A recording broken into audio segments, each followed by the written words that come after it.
Hello, ladies and gentlemen. Welcome to the stream.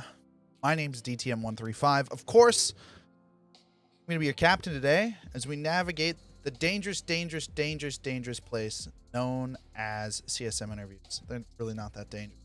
I'm joined today by CSM candidate hopeful by 0rchid. He's been known for his activities in Eve Uni, as well as he's currently in Volta.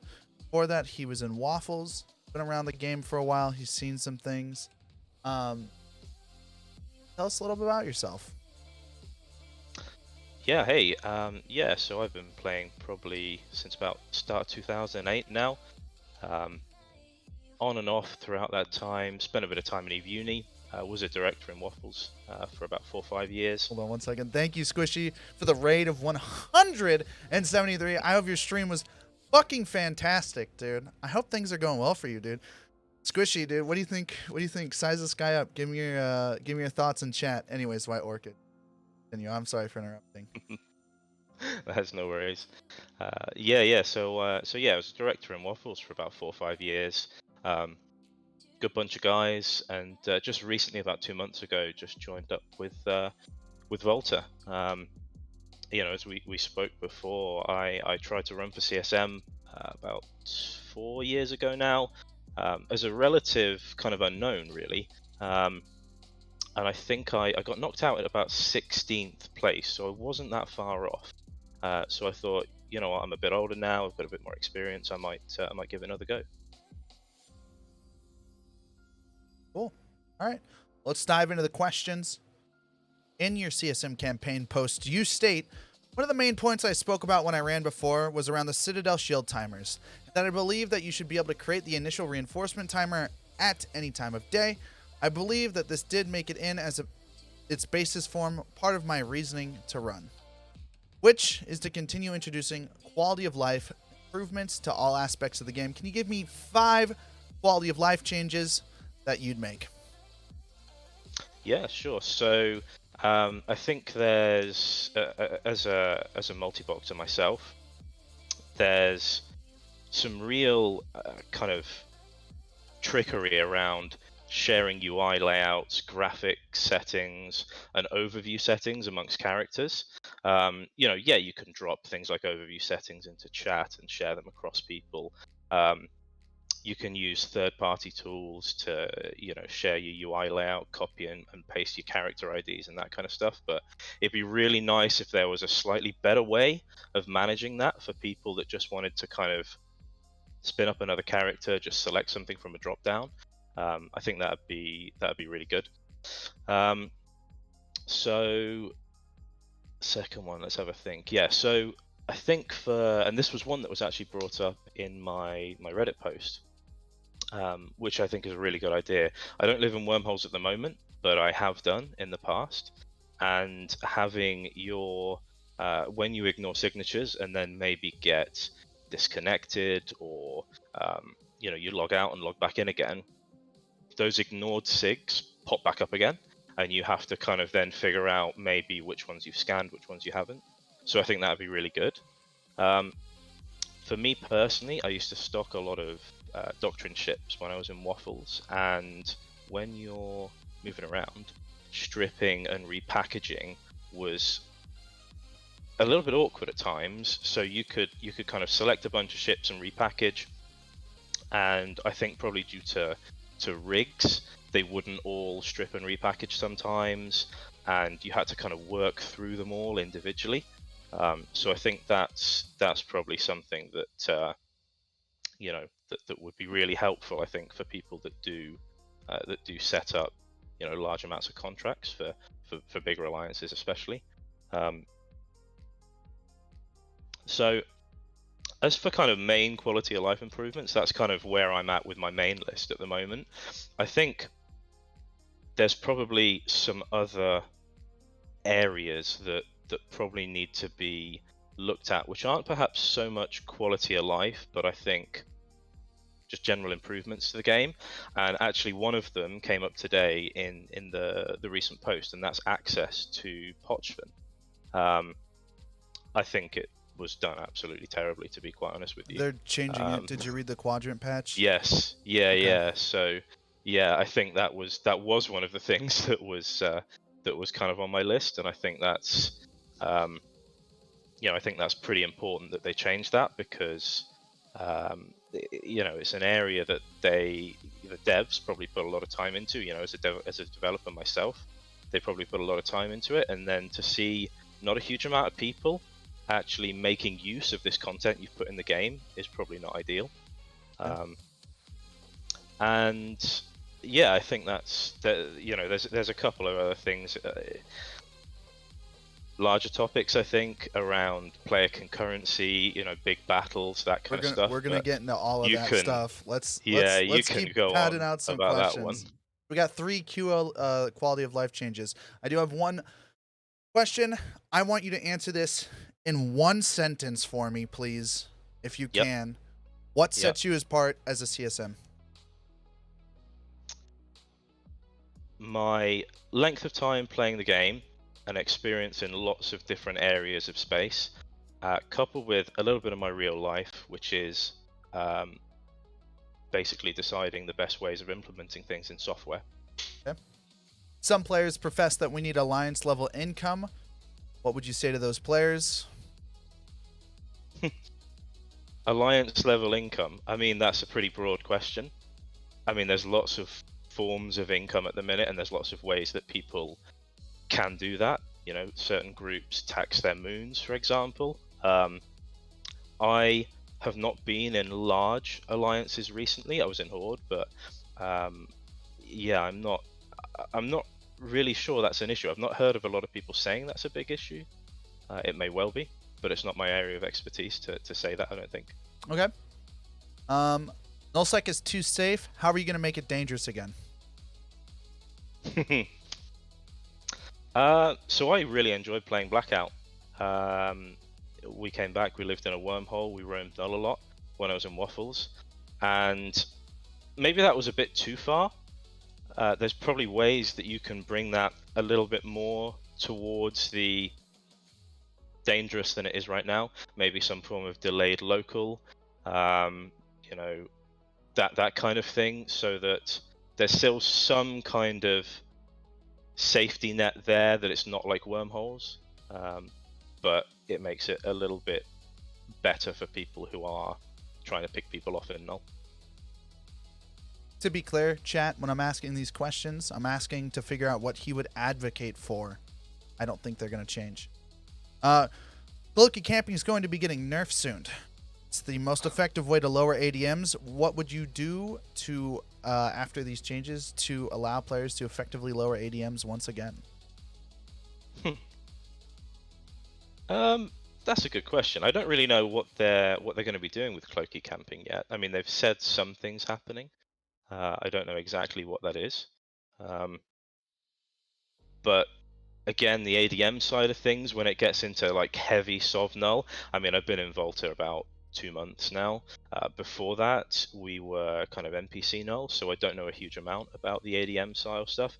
I personally didn't even see a huge problem with cloaky camping. It's happened to me. I've done it to other people. There's some level of counterplay there, but I guess we'll have to see where those nerfs come in and how severely they hit it, to be honest.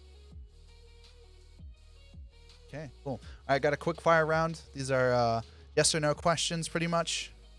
Would you advocate for a rebalance of Marauders to bring flagship class battleships such as the Hyperion, the Maelstrom, the Abaddon, and the Roke back to being worth buying? Though the Roke will never be worth buying, but you get my point. Are you saying to change Marauders or to change the battleships? Change Marauders. A rebalance of them. I wouldn't push for it because I don't know if CCP would buy it right now. Okay. Would you be okay with a nerf to wormhole income generation? I think so, knowing some friends who run some roach fleets and make huge amounts of ISK in C5 space. Would you be for or against hiding combat scepters in local? Not nullified combat scepters. Yeah, not the fleet ones, the actual combat ones. Yeah. That's an interesting one. Yeah, I think it'd bring something unique to them. Yeah. Cool. Would you be for or against removing the mining capabilities of the Rourke and giving it better boosts? Maybe and yes, because I think Rorquals are incredibly powerful at the minute. Okay. We've seen scarcity skyrocket prices across the board. This was in response to the large stockpiles of both super capitals and minerals. This is what the majority of player base wanted to some degree pre-scarcity. That being said, redistribution isn't finished and players are already screaming from the rooftops to end scarcity. What would you say to these players? I think we're actually going to have to wait a little bit. I think we're just going to have to wait. I don't know how long, maybe 3 months or so, 2-3 months, just to see how these things all pan out, how all the gas changes affect things, the wormhole gas changes. Yeah, so I'm not sure just yet. Okay. In 2020, nearly 1.3 million players tried this game. During the same year, we know numbers were inflated due to the fact of both COVID and a large war going on. Assuming that accounts for roughly the 10 to 30% minimum boost we've seen across the internet on almost every platform, every business model, everything, player count is lower than expected, considering the 1.3 million players that tried this game. What are you going to do or advocate for to increase long-term player retention of new players?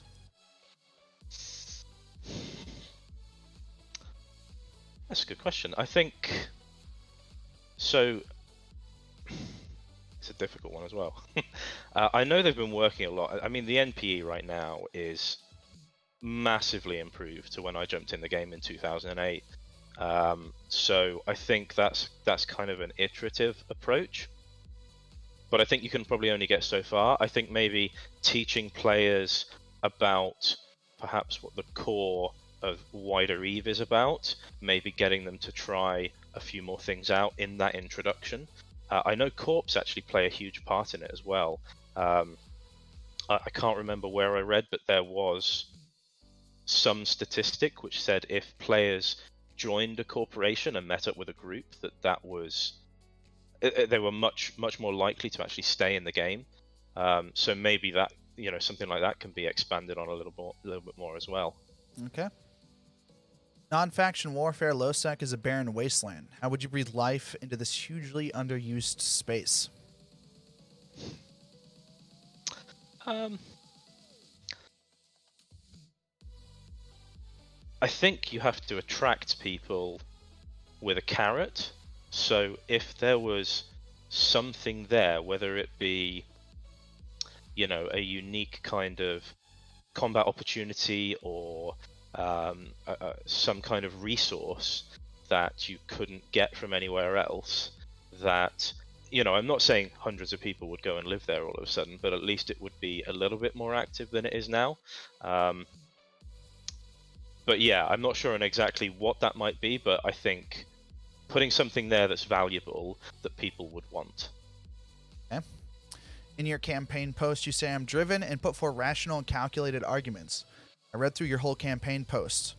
While you state this in your campaign post, you don't actually put forward one concrete change or an argument for those changes. Why weren't these in your CSM campaign post? So this kind of, I think, comes back to what I've heard, experiences on the CSM, and also a little bit of what I do kind of in my, in real life as well. In that I don't think that people who go into the CSM and go to CCP, hey, I think you need to do this, and list off a huge amount of things which are quite radical changes. I don't think they'll have much success.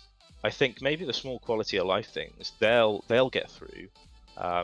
Things like the recent change with multiple clones. That's fantastic. But I think really it's more about being in the moment and being in a situation where CCP are looking for that feedback. It's not about, I'm going to put forward this radical new idea and I'm going to really push it hard. So I think it's key to the actual moment when you're in those CSM meetings and debating. Why weren't the quality of life changes inside your CSM camp? That's a good question. I should probably put them in there. Okay. In your campaign post, you state some indication of my experience in order of strength. State PvP, solo, small gang, large-scale feats, capitals, supers, fittings, and tournaments, meaning that you would have a strong amount of experience in solo, small gang. How can you claim to have an area of expertise in the meta of solo, small gang when you have a total of 6 solo kills this year? With a combined small gang, you have 80 total kills. This means that in the last 5 months of play, you averaged maybe half a small gang kill a day, and you averaged less than 0.04 solo kills per day. Not to mention that most often these kills were in your own space with your own backup. Yeah, so I think that in general, there are certain aspects of the game, and they may be small gang, solo, all those things on that line. I'm not saying necessarily I have equal experience in every single one of them. I will clarify that. But I think that certain things don't change a huge amount, and certain things do. Certain ships might be flavor of the month in a certain meta, but in my time in EVE, so over the last 13 years, is it that I've played, there have been times where I would go through kind of, a couple times a week, and I'd stream and I'd go out and solo. And I think that the problems that existed then still exist now, and I'm not sure if there are certain things that you can even do about that. And yeah, for example, the tournaments I flew, not in this recent Anger Games, but the previous one, was it either earlier this year or maybe last year? I think it was, with Waffles. I want to EVNT. clarify, I wasn't questioning your tournament experience. I was questioning your solo Okay. small gang experience. Okay, yeah. So I'd say that side of it was a little bit earlier in my EVE career. It hasn't been right now since I've returned in kind of the last, 9 months or so. Why didn't you list it lower down the list then? Again, probably should do, yeah. Okay, thanks. I do have another follow-up question in regards to Yeah. all of that. What's a solo small gang change you would make right now? I'm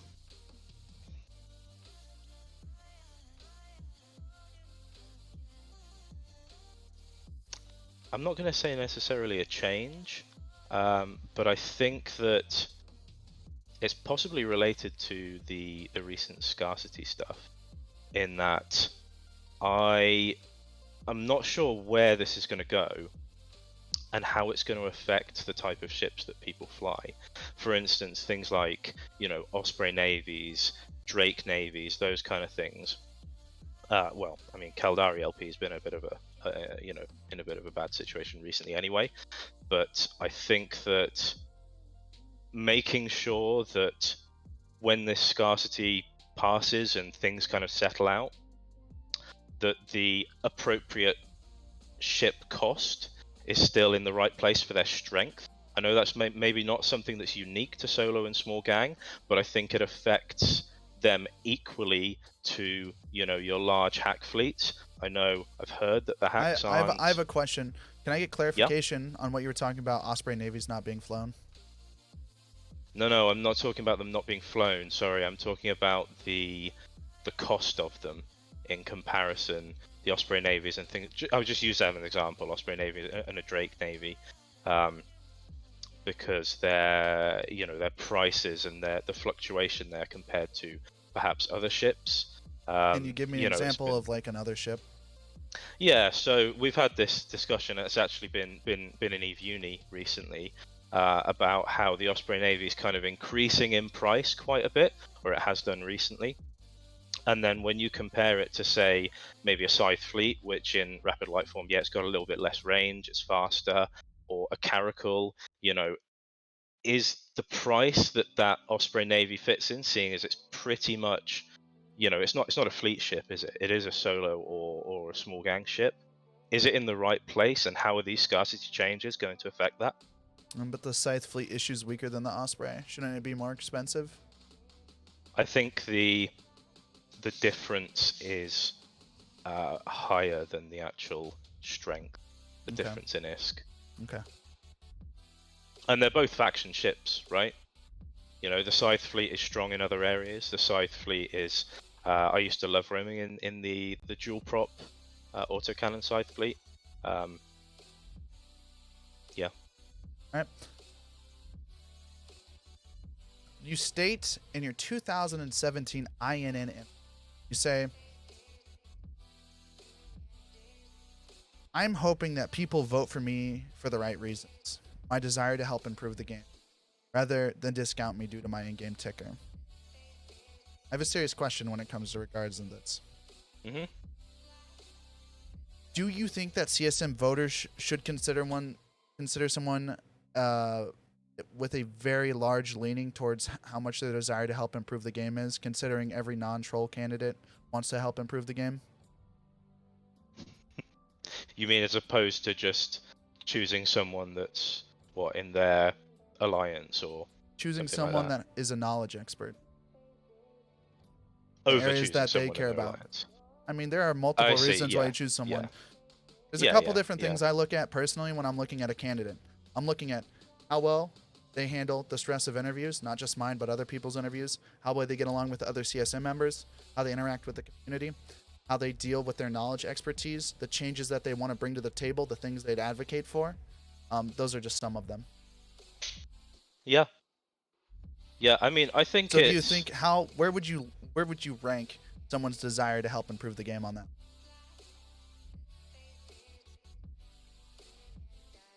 I think you probably have to take it on a case by case basis. Cool. I think there's people that want to improve a specific type of gameplay that they are most familiar with. You know, if you live in Wormholes, you live in Null. I think that there is always a good position or a good place to have someone who is at least remotely familiar with all of it to be able to kind of almost disconnect themselves in an emotional manner and look at it from a factual manner. Okay. Because you're always going to be invested in what you're most familiar with if you live in a wormhole, if you live in nullsec, for example. So you have that list on your CSM candidate post that states everything, right? And you have solo small gang PvP right up there in your PvP section. I don't know if it's because of the formatting of the list, just the way you were thinking at the time, but do you think you're capable of improving the game in areas where you're pressing into expertise, where you might not be up to date on the meta? I will not answer a question in a scenario where someone asks, is this good or is this bad? There's I think there's two things. There's opinion, and then there's what you really try and advocate for. And if I don't feel like I know the answer to something or I'm able to contribute properly, I would rather not give someone a kind of in-depth answer, like some of the questions you've asked me. I've said I don't know the answer to. I can't contribute on that. Than bullshit my way through it and pretend I know something about it. Okay. Orcas are absolutely the strongest ship in high sec right now for mining. They're completely ungankable and no one ganks them to make money.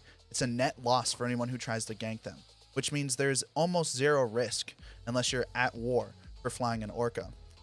Do you think these ships should be rebalanced and potentially nerfed?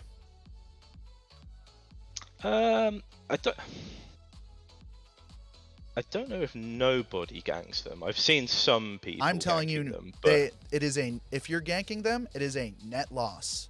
There's no actual reason to gank an orca other than hatred. Other than just because you don't like it. Yeah, sure. Yeah. So I think there should always be some form of counterplay in Eve, whatever that might be.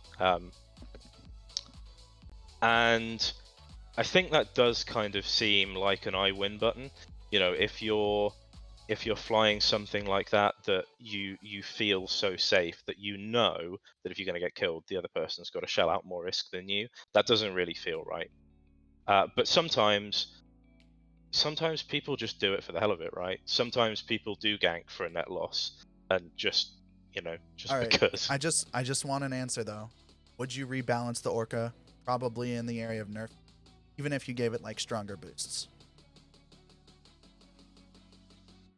Yeah, potentially. I haven't run the numbers on orcas recently though. Okay, that's fine. I'm just curious. Yeah. So far, you've done really well. To alleviate the tension for a moment, I gotta give props to you. You've handled these questions pretty concisely, most of them. It's Yeah. it's I been mean, quite the. you've called me out on things, right? And I should probably fix that stuff. It's okay. It's part of my job. It's why I do the research.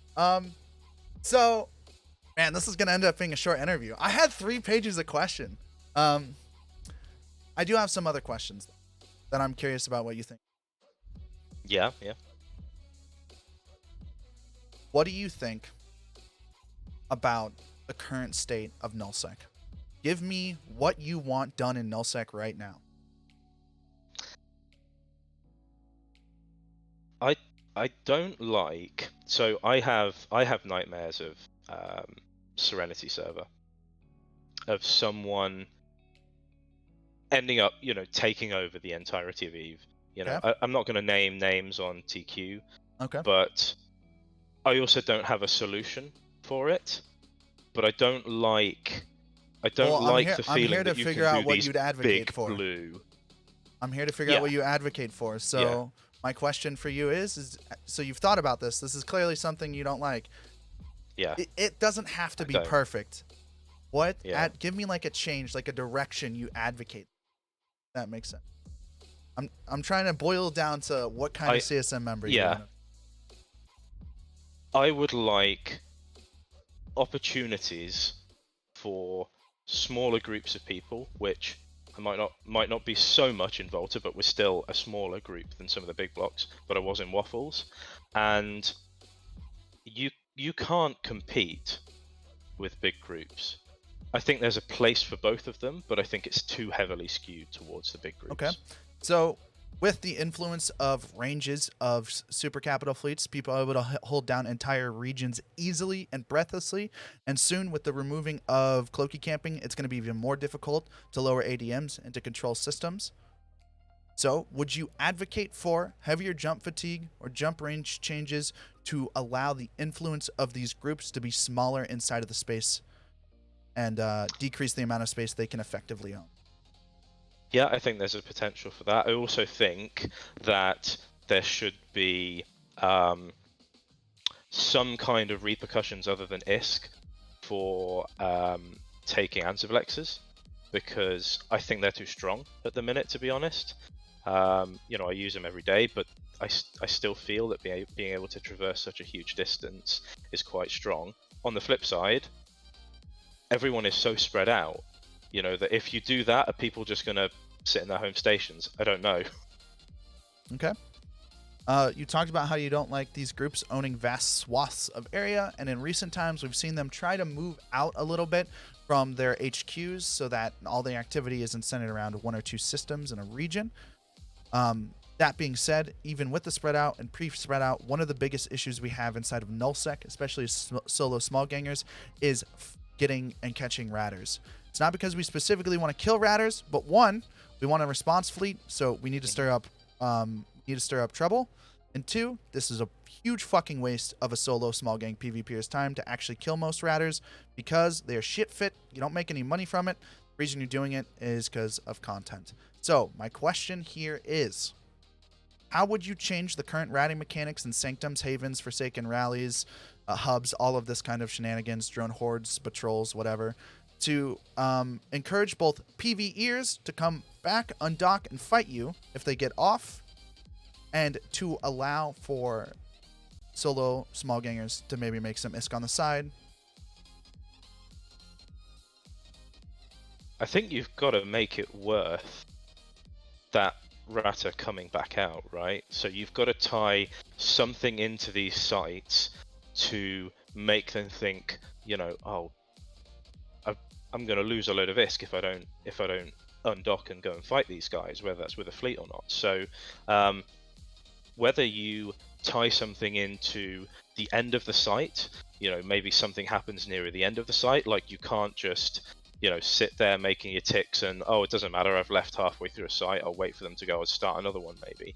So tying some kind of reward into the end of the site, whether it's a drop or whether it's a an ISK payout, I think that could be a way to do that. Whether people will actually undock, I don't know. What do you think of warp core stabs being fitted to ratting ships? I think if you're, especially in a small gang scenario, if you're pulling out those kind of modules, I think the penalties should probably be a bit higher. They should be a purely defensive thing. You shouldn't. I don't think you should be able to, Would go you into combat at advocate all with for a those. 50% decrease in DPS per warp core stab fitted on a ship, or maybe even 75? Something like that. Yeah, some kind of mechanic that makes it, not feasible for people to fit them to ratting ships. Yeah. Okay. All right.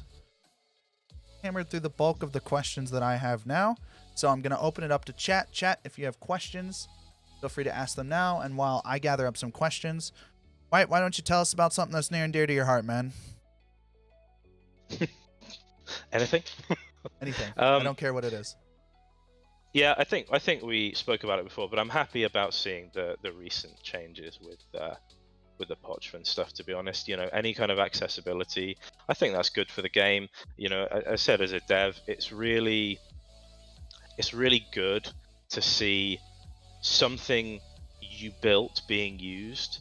And if I'd built Pochvan and it feels a bit kind of half-assed, I'd be a bit sad, really, to be honest. All right. Riker and Eve asks, waffles or pancakes? Yeah, pancakes, actually. Is a taco a if sandwich? we're talking about the food. Sorry? Is a taco a sandwich? Anything could be a sandwich, right? As long Okay. as it's got something on the sides and something in the middle. But is a taco a sandwich? Yeah, why Okay. not? All right. Is a hot dog a sandwich? Yeah, sure. All right. I mean, you put If you have it's a sausage sandwich, right? If you have a piece of lasagna and you cut it in half, stack the other piece of lasagna on top, is it one It's a lasagna lasagna or is it sandwich. 2 lasagnas? No, that's just one lasagna. I'm Okay. I'm Italian. I'm from Italian background, yeah. So Is cereal soup? definitely No, that's definitely not. Okay. No. Faction warfare questions have already been asked. I haven't asked any faction warfare questions. What do you think about the state of faction warfare? Give me a change you would make about state of faction warfare to make it better right now. I'm going to put my hands up. I'm not an expert on faction warfare. I've never partaken in faction warfare at all. I like the lore behind it. I think maybe they could expand a bit more on that, and I think maybe they are with this Foundation stuff. But yeah, not an expert at all. I'm gonna give you another time. Tell me something else you care about, man. What do you consider yourself an expert on? Outside of your CSM posts, right now, tell me your 3 expertise areas or 2. So I think coming from a group where I'm kind of forced to, well, not forced to, but to remain competitive, in small, medium-sized fleets, I would say, being able to effectively multi-box. There's times where I've kind of taken 2 mainline DD ships, a Logi. What's a an small-sized Isino. fleet in your mind? Because we've gone over this before, so now I'm curious what you think it is. So I would say when we're talking about strat level fleets, not small gang fleets, I think that anywhere between kind of 30 to 100 is a medium size, like small to medium there, in my eyes. Okay. What's your other thing that your expertise on? So I'd like to think I'm fairly decent at ship fittings, like building fits. It's been kind of a favorite pastime of mine pretty much since I started playing, and that's what I do with EVE Uni now. We've got a good team that we kind of design the doctrines. It's kind of half a learning experience for some of the guys there as well, because some of them don't have quite as much experience. But you know, just like explaining to a lot of these guys, hey, look, here's a new doctrine ship we've introduced, or here's a new doctrine, and here's why it's good, and here's why the old one that we're removing is bad, and that kind of stuff. I really enjoy doing that as well, and that's why I kind of devote a lot of time to it. Gerheimdall asks, what would you change to lower the influx of players to the ever-growing no-block coalitions and split up the current blue donuts? I mean, I definitely think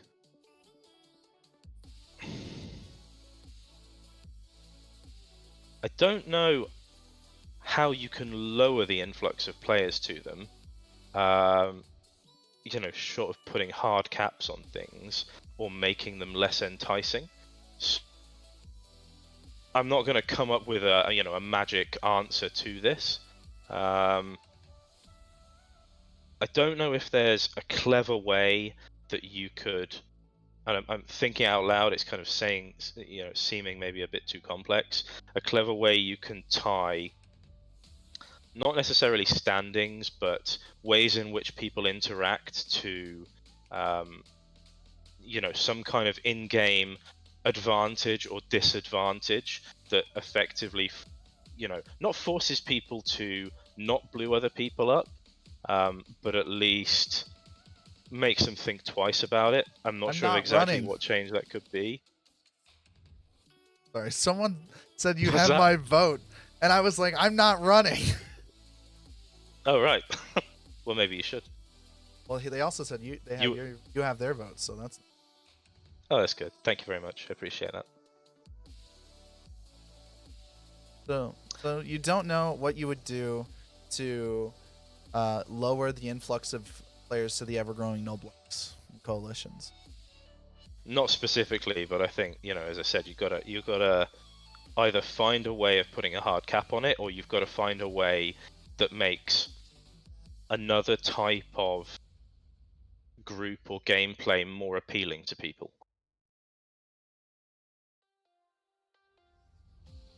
Right. Chat, I'm out of questions, so if you guys, I think we can take one more. Chat, if you have one more, go for it. Thank you so much for coming on the show. It was a lot of fun. I hope you enjoyed yourself and you're not sitting there like, yeah, no, fuck good. this DTM 135 guy, dude. No. Look, at the end of the day, I mean, it's, you know, we're all here because we love this stupid game, right? You know, there's something about it that attracts us in. And, you know, I think it's a really great community, actually. There's some parts of it that aren't, but that's the same in every game. Moron's Guide asks, if CCP gave you the reins for one day, what would you do? So, it's probably not an answer that everyone's going to like. I really love fixing, you know, not necessarily just bugs, but looking at performance of stuff. So I really don't like how this game is kind of like, yeah, great guys, you can fight huge 1,000-people battles. Oh, but by the way, you actually can't, because you've got to pre-stage a bunch of guys in the system if you're gonna, you know, if you want to win this and stop everyone else from jumping in, and then it's a tie-dye fest. I really love finding performance benefits, so I'd really love to see if there's a way that you can actually improve that. You know, it may already have happened, but that would be, you know, something I'd look towards. All right. Twitch chat, thank you guys so much for coming. It was a short stream. I've only been live for 40 minutes, but I had a lot of fun. Yeah, me too. And thanks for inviting me. Anytime. Let me do a quick rundown of what we're doing this week. All right, got a fuckload going on. We're interviewing Rix. We're interviewing, let me think, Gideon, Apolexis. We're also interviewing Dutch Gunner and Stitch this week. And then Saturday, we have the CSM Royale. You're not gonna want to fucking miss that, dude. That's gonna be such a blast. The winner's gonna walk away with the CSM Royale belt. I'm looking forward to that. I hope you guys are too. Otherwise, I'm going to let White Orchid close it out with his final statement. Yeah. Well, thanks DTM for having me on the show, and I guess take a if you can take a quick flick through my my post, and thanks for coming on and asking these some very difficult questions. But yeah, I think a vote for me would be a vote for. I'm not going to say making Eve great again. That sounds a bit cringy, but well, that's already Squishy's slogan. So I know you're it is. behind that. I know that's and true. I know you play Yeah, League yeah. with him. I know you're part of the Print Avs and Squishy's I group am. a little bit. Yeah. And yeah, you I just am. started too. How bad are you at League of Legends? Look, I'm not fantastic, right? Okay. Well, you I just enjoy started. it, right? I enjoy it. How do you know this stuff? Where'd you get this from, right? Where do I get what?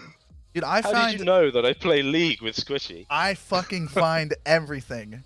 Everything is revealed from me. I do at least 2 to 3 hours of research before every interview. I mean, that's impressive. I went through every White Orchid index with a 0 on Google. It was like 20 pages. Right? I found all of your Reddit posts. I go through your Reddit history, your Twitter history. I went through everything. I found the pictures of you with, who was it? Elise Randolph? No. Whatever. Probably, yeah. I've met Elise. Yeah. Yeah. Tons of people, man. Well, that's impressive. It's good work. It's part of what I do, man. It's part of what Really we do. good work. I found your what was else? There was something else I found. I watched through your YouTube videos. Did you know that there is a rip of your YouTube on the internet? Someone has ripped your YouTube and put it onto a like an Indian site, like a Middle Eastern site. Yeah, you didn't even know this. I know this. There'll be $100. I'll tell you where it is, so you can DMCA that. No, $100. All right, Twitch chat. Thank you guys so much for coming, everybody. This was White Orchid's interview. It'll be up on YouTube in a little while. If you guys are interested in rewatching the interview, thank you guys so much. Clips were on. Clips are back on now. Just clips, not past broadcasts. I get in too much trouble as it is. Everybody have a great day. Have a good one. Cheers.